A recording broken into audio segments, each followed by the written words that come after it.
First off, let me start by saying I hope that you enjoyed that first video of season 2. So this week I'm gonna continue my conversation about my birthing story, right? Or my delivery story. I didn't have what is considered by many a natural delivery where I had to push. I had a C-section. Now, one of the main reasons for the C-section was because of how baby A was positioned. She was head down, yes, ready for delivery. However, at some point in time, she kind of shifted a little bit and had her butt between her head and her bottom. She kept moving, covering the exit, and her sister, twin B, was positioned with her head by my belly button and her legs, in my estimation, all the way up in my throat. But we know that's not physically possible, but heaven knows her legs were up in my chest area. So because of that, the best option for us would have been a C-section. Additionally too, because I was having, as I mentioned to you, I would have had morning sickness throughout the pregnancy, had to be on bed rest throughout the pregnancy. So because of all these factors, my body wasn't in a position to go through the physical strain of pushing. There were too many risks. So we spoke about that fun conversation with the doctor and the push to get me to agree to choose my life over the life of my girls, and the outcome of that conversation. Let me hear your feedback. Maybe you have a different point of view than the one I had in that video, but this week we're just going to focus on what happened after that. So I had my enema, interesting experience, showered, got dressed, got ready, and I must say the nurses, the doctors, the staff at the university hospital, superb. In this conversation, I'm going to talk more about the doctors. So we had Dr. Kimlani, and she was basically monitoring both girls right throughout the day prior to my C-section and then the C-section day. Got up the morning, and after being prepared, went up to the delivery room, and interestingly enough, a doctor comes in and she starts to prepare and coach me and introduce the doctor who is going to be performing my C-sections. I said, wait. This is not my doctor. This is somebody new. Dr. Harriet is supposed to, well, one of the Harriet brothers is supposed to be performing my C-section. And she said, does he know? Now, let me tell you something about Dr. Harriet. He's an amazing physician, but he leads a very demanding life. So I start to freak out and panic a little bit because she says next, but he's not in the country. I'm saying, no. I just talked to Dr. Harriet this morning. I spoke to him last night. We've been chatting. That can't be. He's here. So while I'm having a mini panic attack, my husband says, okay, it's fine. I'll call him. Everything will be okay. He calls him, and he is in the middle of another procedure and a meeting, and suggested that we wait. Now, bear in mind that waiting means I can't eat anything. So I wouldn't have eaten from last night because the C-section was supposed to be early morning. And I've had my enema cleared, anything that is in there. So I just have to chill. And to be honest, the waiting period was probably for the better. During that period of time, my parents, because of COVID, only my husband and I were allowed on the delivery ward. So my parents had to sit and wait outside, and because they had not been tested for COVID, so they could not see me, and sadly they were not able to see the girls until we were until probably about 2 days after 2 to 3 days after they were born. Once Dr. Harriet comes in, we see that there are 2 anesthesiologists, there are 2 nurses assisting both anesthesiologists, and there are 2 student pediatricians, 2 pediatricians, and 2 other not 2 attending doctors, which would be Dr. Harriet and then the other doctor who had been assigned to my case. So basically there was 2 of everything because I was having twins. They made me feel so calm and comfortable. Because of the sciatica, I was a little bit worried when they had to give me the spinal. It wasn't painful at all. It actually just felt like a mosquito bite initially, and it took a while for it to work. They had to give me a little bit extra, and then I was fine. I was aware and alert enough to know and to hear what was going on, to participate in conversation while they were searching for the girls or getting the girls out. Now, once they had their hands on twin A, she decided that she was going to tunnel down a little further because she was nice and warm and toasty and she didn't want to come out. So I heard one of the doctors say, well, the other doctor said to Dr. Harriet, should we get the forceps or something? I don't know what tool she mentioned, but he said, no. We're not going to use it on our head. We're going to use our hands. Put your hand here. Put your hand there. And then I heard, whoops.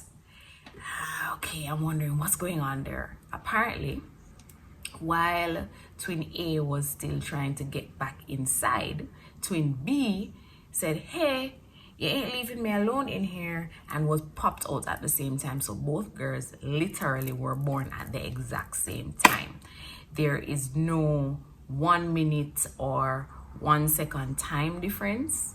It was just a matter of physically twin A's body or a part of her body was out of my womb before twin B, and that is why she is twin 1 and twin B is twin 2, but no time difference in birth. They were both born at the exact same time. So I'm waiting patiently now to hear them start crying, and I hear them cry, and listen, that is the most amazing sound you ever hear in that moment. After probably 3 or 4 days of hearing them cry, it is not as amazing as you think. So they bring them over, and I swear twin A's face is like, really, mommy, why did you take me out? And then she opens her eyes, looks at me, and then has her hand by her cheek like this. Twin B is more smiling, and she's all wrinkly and sweet and just trying to open her eyes to look up at me. Shortly after, they take them away to clean them up and allow my husband to see them, because he wasn't actually able to be in the room with us again because of COVID-19, but they did allow him to stand and watch through glass, so he was able to see the girls, to watch them being checked, to watch them being measured, to watch them being weighed, all of that fantastic stuff. And at this point, the doctors discovered that I have a few fibroids, about 5 of them, 2 or 3 of them a little bit bigger than the rest. So they decided to just get them out all at the same time. At this stage, the medication is wearing off, so I'm starting to kind of feel the tugging and the pulling, and they had to give me a stronger anesthetic and put me fully to sleep. So I wake up, stitches already removed and everything, and then Dr. Harriet is leaving the room. Now, just to give you some background, Dr. Harriet has been my physician walking with me on this journey to motherhood since, wow, it's been so long, probably about 2014, 2015. And up to this point, I don't know, I feel like he was probably even more excited than I was to actually be there when I give birth to my daughters, right? And he's there seeing this and he's telling me, he did a good job, Rochelle. Like, I did a good job. I was just lying down on a piece of slab. You did an amazing job. And even though there was COVID and everything, he held my hand, I held his hand, and I told him thank you.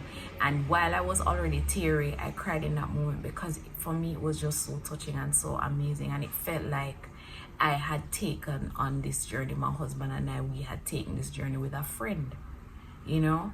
So after I exit the room, nobody tells you that because when they're inside your womb, your baby or babies are not on any kind of clock to eat, right? They pull from you when they're hungry. So they're in an all-you-can-eat restaurant and they just eat whenever. So when they come out after all of that excitement, they're like, waitress, we need to be served. So of course, breasts out automatically, you need to get them to latch properly. And I'm there half asleep when I feel the nurse tugging at me. Yeah, you need to feed them now. This is how you do it. And I have to maneuver one baby, then the other baby. And so she got a little bit. Then I had to pass her to daddy. Then we had the other baby. And I said, oh gosh, I need to take pictures. And we took a few shots of them, pictures of us with them. And I'm going to share them at the end of this video. And a few pictures of them on their own. Sadly, my mom and dad didn't get to see them, and they didn't get to see me because again of COVID. And we don't understand how much COVID robs us or has robbed us. Yes, it has robbed us of our loved ones in terms of them passing or dying or not being with us, but it robs you of human connection.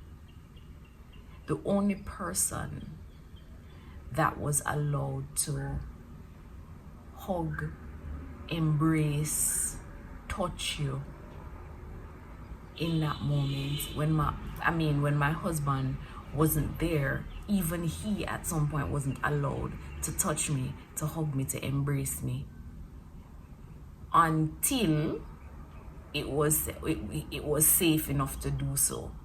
Just to think of that concept of not being able to hold someone when they are excited, happy, scared, nervous, sad, until it is safe to do so, I think was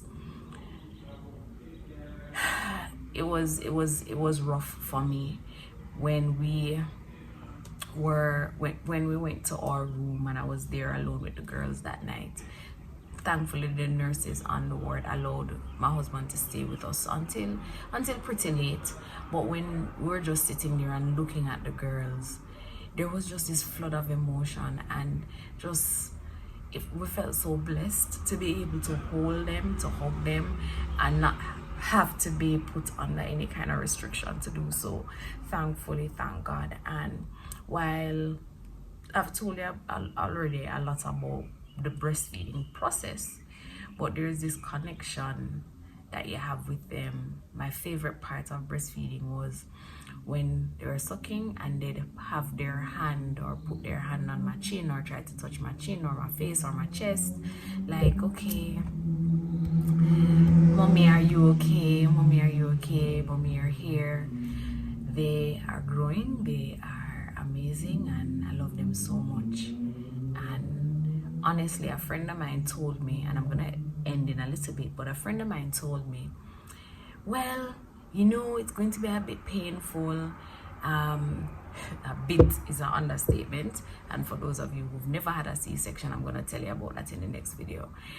But you're going to forget the pain once they're here and be ready or willing to go again.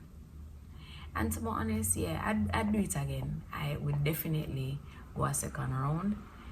Let's see what my husband says.